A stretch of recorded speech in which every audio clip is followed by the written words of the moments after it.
नमस्कार मित्रांनो, आपण सेवा बिर्याणी हाऊस या ठिकाणी आज आहोत.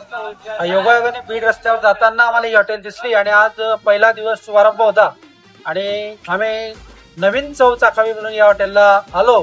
अतिशय प्रेमळपणे त्यांनी आमचं स्वागत केलं आणि ज्याला आपण म्हणतो की चव मटणाची जी ते चुलीवरच्या मटणाला असते आणि खरोखर या ठिकाणी आम्हाला लक्षात आलं की चुलीवर तयार केलेलं मटण आणि गरम गरम भाकरी त्यासोबत बिर्याणी त्या ठिकाणी खायला मिळाली. सगळे आमचे मित्र खाऊन तृप्त झालेत आणि तुम्हालाही आवाहन करेल की एकदा तरी या हॉटेलला भेट द्या. अतिशय आपुलकीचा स्टाफ आहे, जवळ फ्रेश आणि सर्वोत्तम क्वालिटीचा आहे.